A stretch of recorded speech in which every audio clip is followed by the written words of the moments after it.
Hey, hey, hey, Angie Rose with Angie Rose Health Coaching, and I'm here today to visit with you and expand on our topic of brain health and why it matters and how we can actually work on having a healthier brain. This week we've talked about up to this point just some different tips, and yesterday was a lot on community and connection with other people and making sure that we're really actually there when we are with others. A lot of us, we're doing 500 other things and we're thinking about 500 other things, or we just kind of shut down once we're outside of work for the day. And for a lot of us, we're tired, and I get that.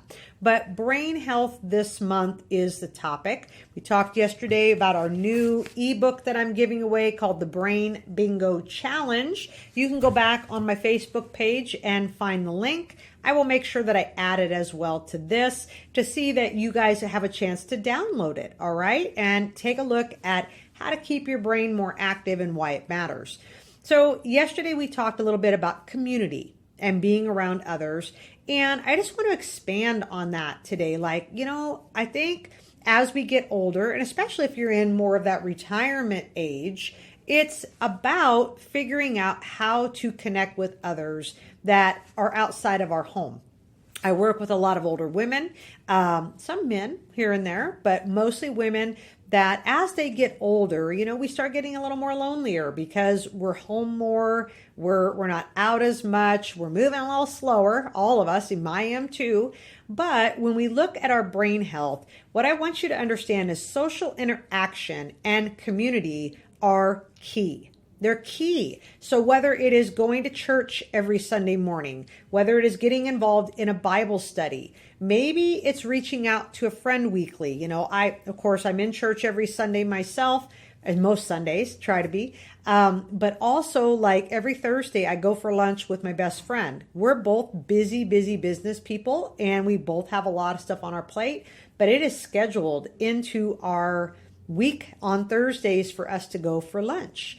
Maybe it's joining a club or a group. It could be a book club. It could be, like I said, a weekly Bible study group or something along that line.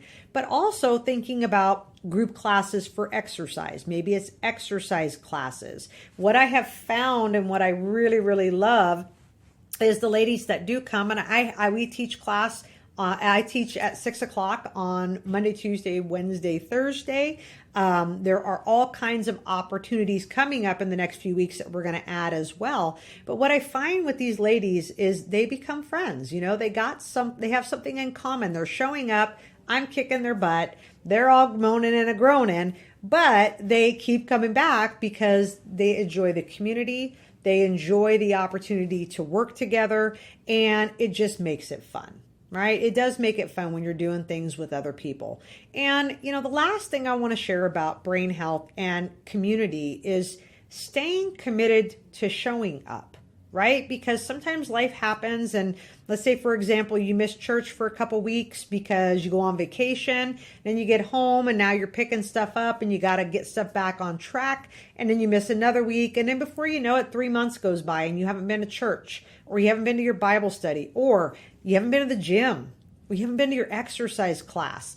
I want to remind you that it's not just about showing up, but it's staying committed to the process. Connection can be hard for some people. My husband is an introvert. I'm just going to say I'm the extrovert. He's the introvert.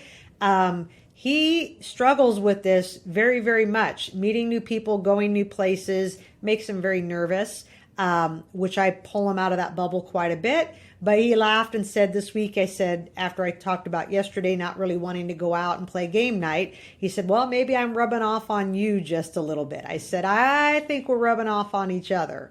So just know, guys, there is a whole world outside of our view that's just right in front of us that will keep you engaged, keep you moving forward, and socially interacting with others around you to have the greatest brain health you can. All right, guys, I'll be back tomorrow for your Friday tip of the day.